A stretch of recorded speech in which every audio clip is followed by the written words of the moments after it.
Hello, everybody. Welcome back to a Football Now episode 2, number 2 of the series slash show, whatever you like to call it. Today, I want to talk to you about the UCL UEFA Champions League and all the games that have happened this week. So I'd like to start off with the big one on Tuesday, which was Dortmund versus Real Madrid. It wasn't pretty. Let's just say that right now. Dortmund didn't look good at all. I'd say our attack was good. Other than that, our defense was terrible because Bolsh's system is to have the back line, from what he says, and I quote, "We attack with 11 players and we defend with 11 players." Although, great, that sounds cool. Your players in midfield don't press like they should, because like in the Bundesliga we have so much intensity that we are pressing non-stop, and you can see that because we're killing it right now in the Bundesliga.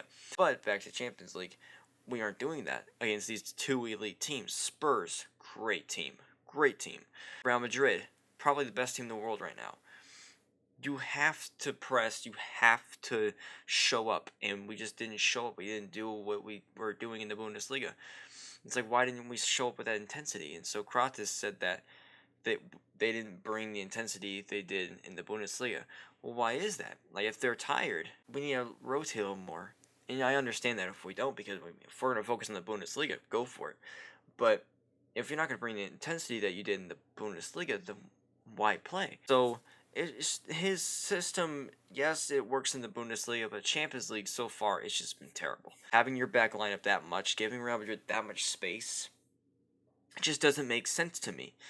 Because they can just go throwing balls behind and just going, because you have Bale and Ronaldo with their pace, that's insane. Then Isco, who's up there too, that creates so much for them. Like, it doesn't make sense to me why we did that, and it just hurts my brain. ESPN FC were saying all this stuff like, we were naive, and it was just plain stupid, and I agree. I think we should have approached it a bit differently. Bosch switched the formation up to a 3-3-4 near the end, like near the 70th minute or something like that. So we had Pulisic, Philip, Yarmolenko, Aubameyang, all going forward, and then we had Dahoud, Castro, and Weigl in midfield. And then our back three was Toprak, Socrates, and Piszczek. So it was like a Tuchel kind of formation, somewhat. But Bosch was just like, yeah, no, we're going to just push. And it almost worked because we almost did take a point. But then Ronaldo ended the game with a near post shot that Berkey should have saved. But what are you going to do? And then there was also the moment where Ramos became a goalkeeper and saved Madrid from conceding. And we didn't get a penalty, which doesn't make any sense. It seems like UEFA's refs just are blind to seeing what Real Madrid do wrong. Real Madrid ultimately deserved to win. I'm not complaining about that. We put up a good fight in our attack, but our defense definitely needs to work. So that's that game. Next game, I'll do a small talk about here, Spurs, with Kane having a great hat trick. Kane is definitely up there for becoming one of the best strikers. If not, he is getting to it right now, honestly. He's just scoring goals for fun. He's just so good at the moment. I feel like August is just his off month for some reason. I don't know why. It's just really weird. But after August is over, he's back to it, and he just scores. So it's nice seeing him score. But he's just such a good attacker. Like, he's such a good striker. Kudos to him. He's killing it. So Napoli, I mean, if I'm not pronouncing that right, I apologize. They had their chances. I saw a little shot sheet, or whatever you would like to call it, on Twitter, and they almost had equal shots. It was 15 for Paul and then like 16 for Tottenham. So it was like an almost even game. It's just Tottenham, of course, more quality, and they scored their goals. And now back to today, which was yesterday, with Barcelona, Chelsea, Atletico, all the big teams playing. Now, this is something I am very happy to talk about because PSG dominating, not necessarily dominating, but destroying Bayern in a way. 3-0, which is awesome, but kind of bad because the Bundesliga like lost all their games in the Champions League, which doesn't really say too much about us, especially since last video I talked about the Bundesliga saying we have quality. I have to give the Bundesliga a chance because there is quality in it. Yeah, no, I mean, there's quality, but like we got killed and this week. So yeah, Bayern, yeah, they had chances, they just didn't convert them. Their defense not playing Hummels or Boateng, having Boateng out of the squad, that didn't make sense to me. So Ancelotti's probably either gonna get sacked eventually. PSG, on the other hand, with that front three, Neymar, Cavani, and Mbappe, killed it. And Mbappe is he's just insane. Like, for being, what is it, 18, 19? The kid's insane. He's just going past people like it's fun. Like, he's just on a playground. Mbappe is class. Like, he is so good. And Neymar with him and Cavani, it's just such a good pair up front that they just look indestructible right now. Maybe they're the next best front three out there. Do you think that PSG will possibly win the UCL? Just leave a comment. See what you think. Our next game I'd like to talk about is Chelsea versus Atletico. Now, this game was a pretty intense game overall. Chelsea really just took control of the game most of the time. They had more shots, more possession. Overall, took control of the game. First half, it was a lot of Chelsea. Second half, again, just a lot of Chelsea. But Atletico did show some fight in the second half, a little more fight, and almost took the lead if Saul didn't miss that pretty much open goal. Morata and Hazard, seeing them paired for the first time was scary. Like, I like Chelsea and all. I wasn't a fan of Chelsea when Moreno was there because it was more of a defensive team.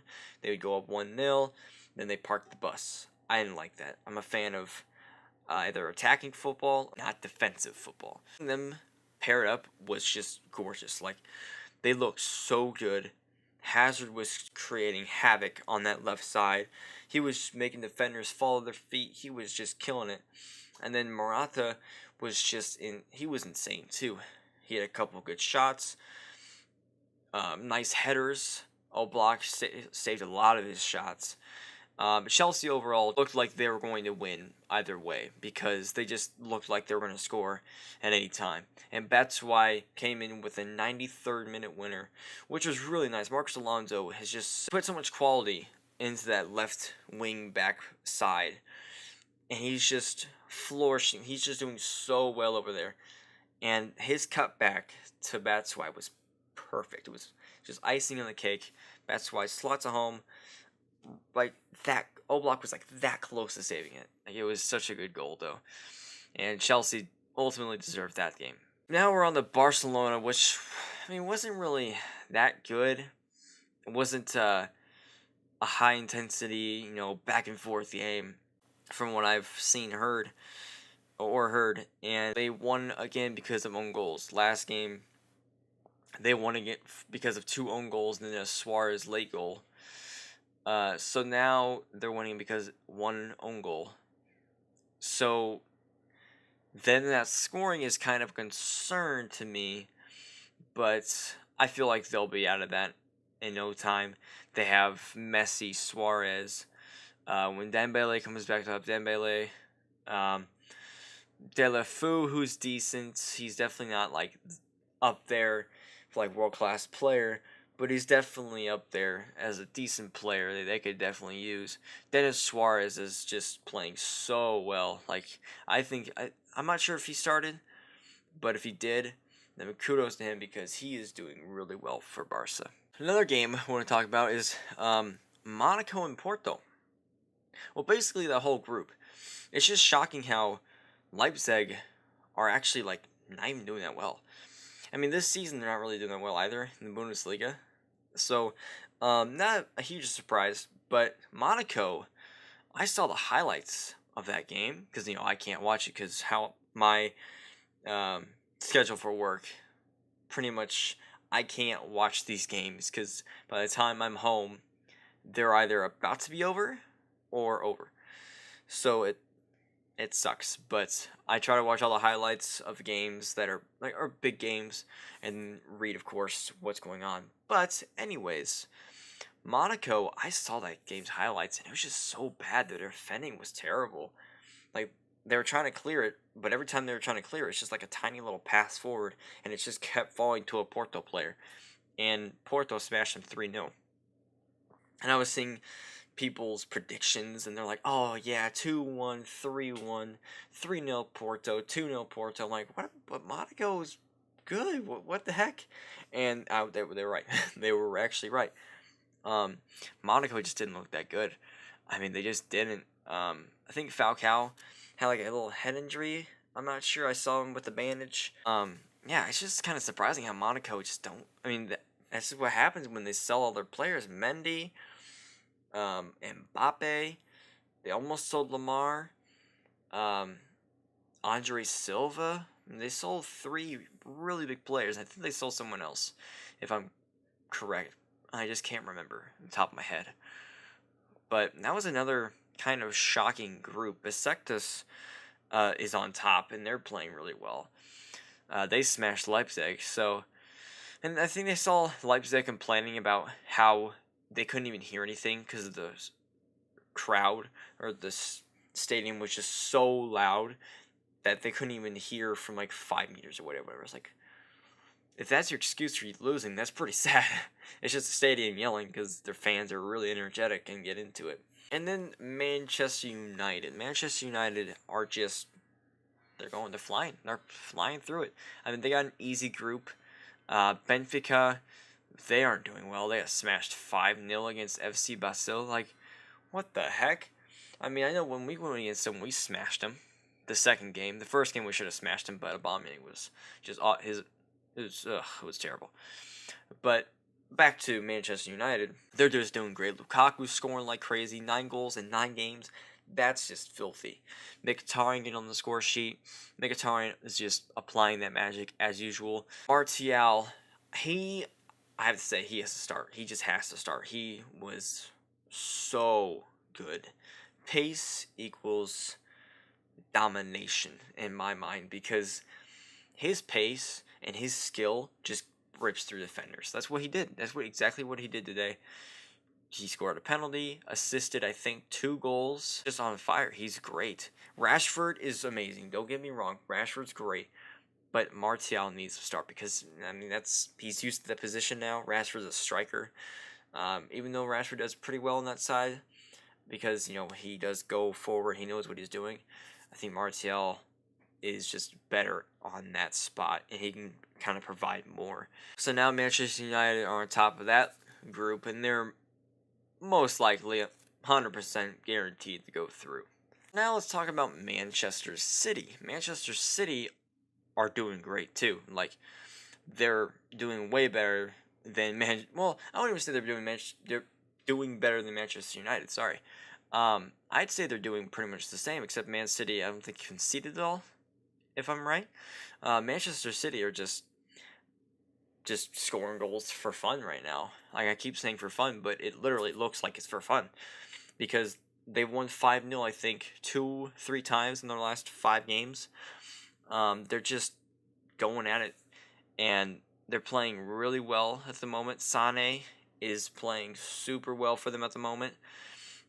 They just look like a really good side right now. Pep Guardiola's system finally kicking in to gear for City, so it's just showing that time definitely works out, and if you give someone time, it'll bring success, and that's what's going to happen to Man City. They're either going to win the Premier League this year or win something this year, because they look like they can win something.